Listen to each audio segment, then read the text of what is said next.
Election লাগবে, আমি সমস্ত রকম ভ্যালিড ডকুমেন্ট দেওয়া সত্ত্বেও আমার এই ব্যাখ্যা না দিয়ে ইলেকশন কমিশন কি করে ইলেকশন ঘোষণা করতে পারে? Gyanesh Kumar high high, Gyanesh Kumar high high, Gyanesh Kumar high high, BLF को जिंदाबाद, বিএলএফ को जिंदाबाद, বিএলএফ को जिंदाबाद, Gyanesh Kumar high high, ECI high high, ECI high high, Gyanesh Kumar high high, BLF को जिंदाबाद।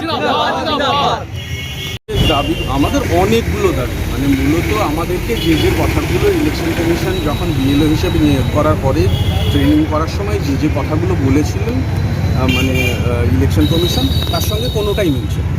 ইলেকশন কমিশন বলেছিলেন যাদের 2002-এ সেলফ ম্যাপিং ছিল তাদেরকে কোনো ডকুমেন্টস লাগবে না, কিন্তু দেখা যাচ্ছে যে অ্যাডজুডিফিকেশন ক্ষেত্রে যেগুলো যে নামগুলো এসেছে তার ম্যাক্সিমামটাই হচ্ছে সেলফ ম্যাপিং।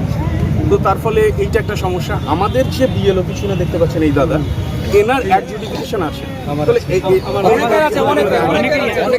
অ্যাডজুডিফিকেশন নিয়ে কি করে বিএলওর কাজ করবে, এইটা একটা বিষয়। এছাড়াও আমাদের যে সব সমস্যাগুলো হচ্ছে যে ম্যাক্সিমাম ক্ষেত্রে যে ভেরিফিকেশনগুলো চলছে সেই ভেরিফিকেশনগুলো কী পদ্ধতিতে চলছে। 6টা বাচ্চার তথ্য দেওয়া হয়েছে, বয়সের তথ্য দেওয়া হয়েছে, এইগুলো কি অ্যাকর্ডিং টু ল মানে সাংবিধানিক পদ্ধতি অনুযায়ী ইলেকশন কমিশন সেটা কি করতে পারে? এইটা আমার বেসিক প্রশ্ন। মানে 6টা বাচ্চা আমি নেব কি নেব না, আমার 6টা বাচ্চা থাকতে পারে কি পারে না, এই নানান ধরনের বিষয়ে সমস্যার সম্মুখীন। আমরা যখন কাজটা শেষ করে দিলাম পরেই আমাদের অ্যাপ থেকে ইলেকশন কমিশনের সাইট থেকে আমাদের অ্যাপ থেকে সেই সমস্ত ডেটা উঠে গেল। এরপরে আমরা নিজেরা বুঝতে পারছি না যে আমরা আমাদের পরিস্থিতি কি চলছে, আমাদের যে অ্যাডজুডিফিকেশনগুলো প্রত্যেকের বিএলওর ওয়ার্ডে যেগুলো আছে সেগুলো কি সমস্যার মধ্যে দিয়ে আসে আমরা কিছু বুঝতে পারছি না। ইলেকশন কমিশন আমাদের ঘাড়ে বন্দুক চাপিয়ে দিয়ে কাজটা করে ফেললেন। এরপরে যে সমস্যাগুলো মানে আসছে সেগুলো ম্যাক্সিমামটাই আমাদের উপরে আসছে। প্রত্যেক মানুষ 4 বেলা করে আমাদের বাড়ির সামনে হাজির হচ্ছেন।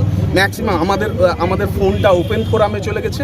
আমাদের ফোন নাম্বার যে কেউ আমাদেরকে যখন তখন ফোন করছে, রাত্রি 12টায় হোক 1টায় হোক, যখন যার যেমন মনে হচ্ছে তার তেমন করছে।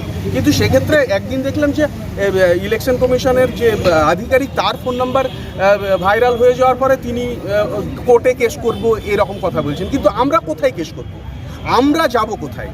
এই যে এইভাবে সমস্ত কাজগুলো করে নেওয়ার পরে আমরা নিজেরাও কিছু বুঝতে পারছি না, আমরা নিজেরাও কিছু জানি না।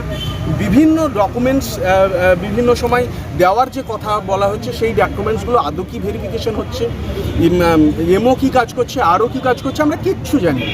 ফলে এই সমস্ত সমস্যাটা গিয়ে পড়ছে একজন বিএলওর হাতে। এই বিএলওর যে সমস্যা, এই যে আগুনের সামনে আমাদেরকে দাঁড় করিয়ে দিয়েছে ইলেকশন কমিশন, এবং তারা আগুনের সামনে দাঁড় করিয়ে দিয়ে চলে গেছে এক কথায়।